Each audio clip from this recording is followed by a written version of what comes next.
Halo semua, baik. Saya akan perkenalkan nama saya Jesni Darniat Zenrate, program studi bimbingan dan konseling semester 1.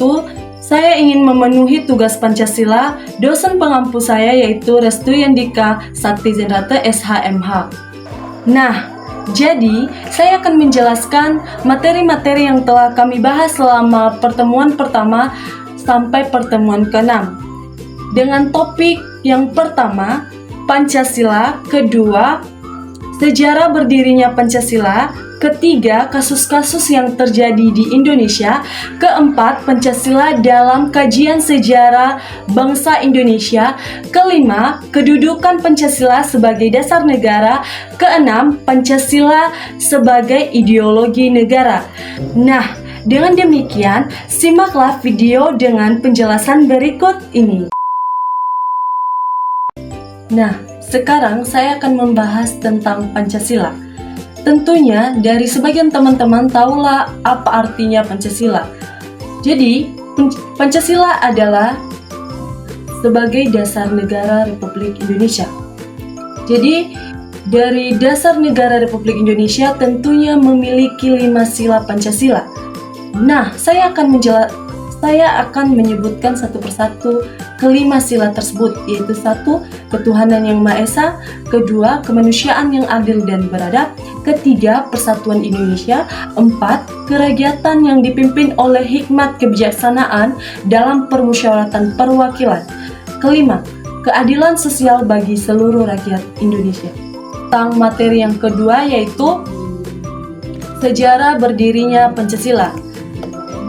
Sebelum Indonesia merdeka, Indonesia masih dijajah oleh Belanda dan Jepang.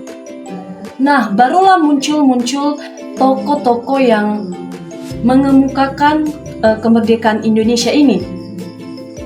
Dan sebelum tokoh ini yang akan berperan, muncullah BPU Kemerdekaan Indonesia. Nah, barulah muncullah tokoh-tokoh yang mengemukakan pandangannya tentang kemerdekaan ini, yaitu Mr. Muhammad Yamin. Ia mengusulkan 5 asas dasar negara. Yang pertama, peri kebangsaan, kemanusiaan, ketiga, peri ketuhanan, keempat, peri kerakyatan, kelima, peri kesejahteraan rakyat. Nah, tokoh yang kedua yaitu Profesor Dr. Supomo. Ia mengusulkan dasar negara berdasarkan integralistik, yaitu negara yang tidak membeda-bedakan. Tokoh yang ketiga yaitu Insinyur Soekarno. Ia mengusulkan 5 dasar yang disebutkan Pancasila. Yang pertama, kebangsaan Indonesia, kedua, peri kemanusiaan, ketiga, mufakat atau demokrasi, keempat, kesejahteraan sosial, kelima, ketuhanan yang berkebudayaan. Jadi, materi yang ketiga yaitu kasus-kasus yang terjadi di Indonesia. Salah satunya yaitu kasus korupsi, kasus kebakaran hutan dan lahan, kasus kekerasan terhadap anak dan perempuan, kasus pengangguran dan kemiskinan, kasus pencemaran lingkungan. Saya akan menjelaskan satu persatu. Yang pertama yaitu kasus korupsi. Korupsi masih menjadi masalah besar di Indonesia ini. Banyak pejabat pemerintah, kepala daerah, hingga pegawai negeri yang terlibat dalam penyalahgunaan dana publik. Contohnya, kasus korupsi dana bantuan sosial yang seharusnya untuk masyarakat miskin namun diselewengkan oleh oknum tertentu. Nah, dampaknya tersebut menurunnya kepercayaan masyarakat terhadap pemerintah dan terhambatnya pembangunan. Kasus yang kedua yaitu kasus kebakaran hutan dan lahan. Mungkin setiap tahun, terutama di wilayah Sumatera dan Kalimantan, terjadi kebakaran hutan akibat pembukaan lahan dengan cara membakar. Mungkin dampaknya ini menimbulkan kabut asap tebal yang membahayakan kesehatan, mengganggu aktivitas penebangan, dan merusak ekosistem. Ketiga, kasus kekerasan terhadap anak dan perempuan. Kasus kekerasan fisik maupun seksual terhadap anak dan perempuan masih sering terjadi, baik di rumah tangga maupun di lingkungan sosial. Nah, dampaknya menimbulkan rasa trauma psikologi, mengganggu perkembangan korban, serta merusak nilai moral di masyarakat. Kasus yang keempat yaitu kasus pengangguran dan kemiskinan. Banyak masyarakat di Indonesia yang belum mendapatkan pekerjaan layak akibat rendahnya pendidikan dan keterampilan. Dampak meningkatnya angka kemiskinan, kriminalitas, dan kesenjangan kelompok kaya atau miskin. Kasus yang kelima, kasus pencemaran lingkungan. Pencemaran sungai, udara, dan laut akibat limbah industri maupun sampah rumah tangga. Contohnya, pencemaran Sungai Citarum di Jawa Barat yang disebut sebagai salah satu sungai terkotor di dunia. Nah, dampak tersebut merusak ekosistem, membahayakan kesehatan masyarakat, dan menurunnya kualitas hidup. Nah, sekarang pembahasan materi yang keempat. Pancasila dalam kajian sejarah bangsa Indonesia. Pancasila adalah dasar ideologi nasional pandangan hidup bangsa Indonesia. Nah, dalam Pancasila kajian sejarah bangsa Indonesia ini adanya lambang negara Indonesia. Ada bintang, lantai emas, pohon beringin, kepala banteng, padi, dan kapas. Nah, sebelum dirumuskan sejarah formal, nilai-nilai dasarnya sudah hidup dalam kehidupan masyarakat Indonesia. Nah, kajian sejarah Indonesia itu ada religius yang kepercayaannya lebih kepada Tuhan, dan kemanusiaan tercermin dalam hukum adat, normal, kesejahteraan, dan pergaulan-pergaulan. Nah, yang ketiga itu persatuan. Kedudukan Pancasila sebagai dasar negara.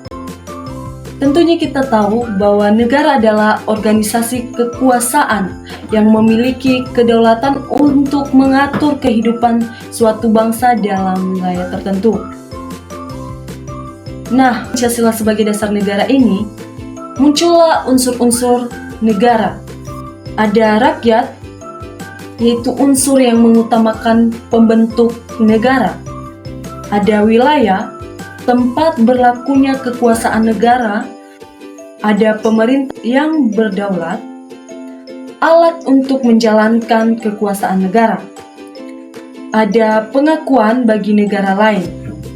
Bukan hanya unsur-unsurnya saja, tetapi adalah tujuan pembukaan negara ini. Menjamin keagamaan dan ketertiban masyarakat, mengatur kehidupan bersama, melindungi setiap warga, mewujudkan kesejahteraan umum.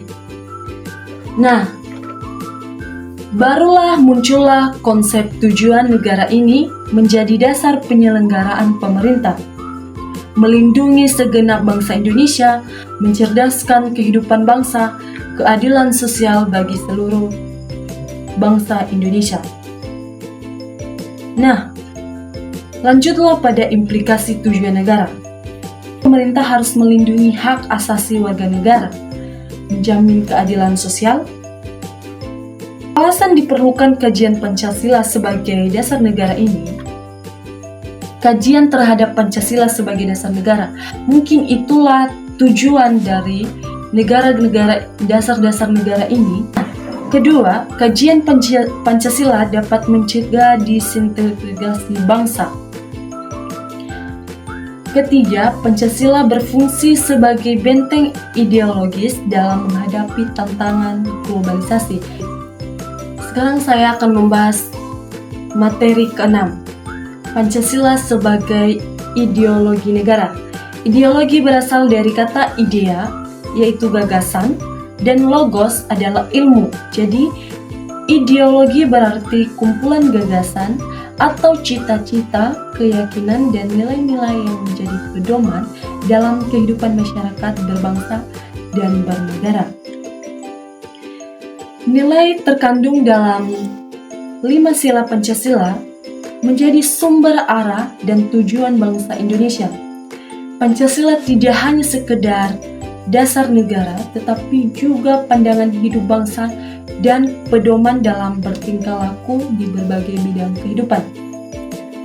Nah, Pancasila sebagai ideologi negara ini memiliki fungsi, yaitu sebagai pedoman hidup bangsa Indonesia, sebagai dasar penyelenggaraan negara, sebagai sumber hukum nasional, sebagai arah pembangunan bangsa, sebagai alat pemersatu bangsa di tengah-tengah keberagaman. Jadi, fungsi Pancasila ini mungkin kita sebagai pendidik, mungkinlah kita mengetahui bahwa Pancasila ini penting dalam kehidupan. Mungkin dalam makna-makna Pancasila ini kita mendahuluinya dalam kehidupan sehari-hari. Sekarang, masuklah pada ciri-ciri ideologi Pancasila. Ciri-cirinya dibagi menjadi 4, yaitu 1. Bersumber dari kepribadian bangsa Indonesia. Terbuka terhadap perkembangan zaman, bukan ideologi yang kaku. Jadi, terbuka terhadap perkembangan zaman ini lebih mengembangkan potensi yang berpendidikan, lebih agak formal sedikit dengan yang tidak berpendidikan. Yang ketiga, menjunjung tinggi nilai kemanusiaan dan keadilan. Jadi, menjunjung tinggi nilai kemanusiaan dan keadilan ini tidaklah membeda-bedakan. Harusnya pemersatu dan lebih formalitas perbedaan suku, agama, budaya, dan bahasa. Jadi, kita sebagai negara yang merdeka, harusnya agama yang berbeda dengan kita, baik itu budaya dan bahasa yang berbeda dengan kita haruslah menghargai. Tujuan Pancasila sebagai ideologi negara. Tujuannya itu mewujudkan masyarakat adil dan makmur, menjaga keutuhan Negara Kesatuan Republik Indonesia, menuntun bangsa agar hidup rukun, damai, dan saling menghormati, menciptakan kehidupan yang berlandaskan moral dan keadilan sosial. Baik, demikian penjelasan materi dari saya. Jika ada kata-kata yang tidak berkenan dari pemaparan materi saya ini, mohon dimaafkan dan dimaklumi. Terima kasih. Ya ahowo.